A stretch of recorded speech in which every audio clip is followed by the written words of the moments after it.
भारत की पावन धरती, जहां वीरता केवल इतिहास नहीं बल्कि परंपरा रही है, उसी परंपरा के महान योद्धा थे विग्रहराज चौहान चतुर्थ, जिन्हें इतिहास बिसलदेव के नाम से भी जानता है।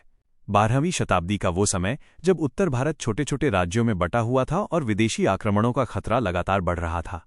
ऐसे समय में एक ऐसा सम्राट उभरा जिसने न केवल अपने शौर्य से दुश्मनों को परास्त किया बल्कि एक विशाल साम्राज्य की स्थापना भी की।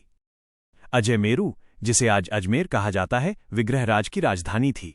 ऊंची पहाड़ियों से घिरा ये नगर केवल एक राजधानी नहीं बल्कि शक्ति, संस्कृति और वैभव का केंद्र था। विग्रहराज ने अपने पराक्रम से राजस्थान, हरियाणा और दिल्ली तक अपना अधिकार स्थापित किया। उसने पड़ोसी राजाओं को पराजित कर एक एक करके अपने राज्य में मिला लिया और एक मजबूत साम्राज्य खड़ा कर दिया। उसकी सबसे बड़ी विजय में से एक थी दिल्ली के तोमर वंश के राजा गंगेव को हराना। इस विजय ने उसे उत्तर भारत का सबसे प्रभावशाली शासक बना दिया। इसके बाद उसने कन्नौज के शक्तिशाली राजा विजय चंद्र गहड़वाल को भी पराजित किया, जो स्वयं दिल्ली पर अधिकार करना चाहता था। मथुरा, भरतपुर और अहिरवाटी क्षेत्र के भंडानकों को हराकर उसने अपने साम्राज्य की सीमाओं को और भी विस्तृत कर लिया। लेकिन विग्रहराज की सबसे बड़ी पहचान केवल उसकी विजयों से नहीं थी, बल्कि विदेशी आक्रमणकारियों के खिलाफ उसका संघर्ष भी उतना ही महत्वपूर्ण था। उस समय लाहौर पर मुस्लिम शासक खुसरो मलिक का शासन था।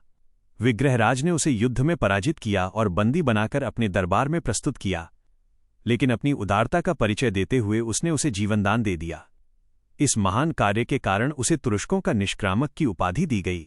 उसने अपने अभिलेखों में ये घोषणा भी करवाई कि उसने तुर्कों को आर्यावर्त से खदेड़ दिया है और अपने उत्तराधिकारियों को आदेश दिया कि वे उन्हें अटक नदी के पार तक खदेड़ दें। विग्रहराज केवल युद्ध में ही महान नहीं था, बल्कि वो कला, संस्कृति और शिक्षा का भी संरक्षक था। उसने अजमेर में सरस्वती कंठाभरण नामक एक विशाल संस्कृत विद्यापीठ की स्थापना की, जो उस समय का प्रमुख शिक्षा केंद्र था। बाद के समय में इस भव्य संरचना को बदलकर 2.5 दिन का झोंपड़ा बना दिया गया, लेकिन आज भी उसके स्तंभ और शिल्प उस अद्भुत वास्तुकला की कहानी बयां करते हैं। विग्रहराज ने अनेक मंदिरों और भवनों का निर्माण कराया। बीसलपुर का बीसलदेव मंदिर उसकी स्थापत्य कला का उत्कृष्ट उदाहरण है। इसके अलावा उसने अपनी प्रजा की भलाई के लिए अजमेर की उपत्यका में बीसलपाल नामक एक विशाल सरोवर का निर्माण भी कराया। कहा जाता है कि जब वो शिकार से लौट रहा था, तब इस स्थान की प्राकृतिक सुंदरता से इतना प्रभावित हुआ कि उसने तुरंत अपने मंत्री को यहां सरोवर बनवाने का आदेश दे दिया। वो एक महान योद्धा होने के साथ साथ एक विद्वान और साहित्यकार भी था।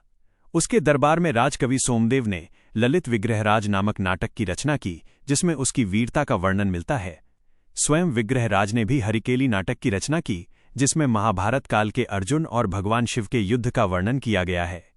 इतिहासकारों के अनुसार वह विद्वता में कालिदास और भारवी जैसे महान कवियों की बराबरी कर सकता था। धर्म और न्याय के क्षेत्र में भी वो एक आदर्श शासक था।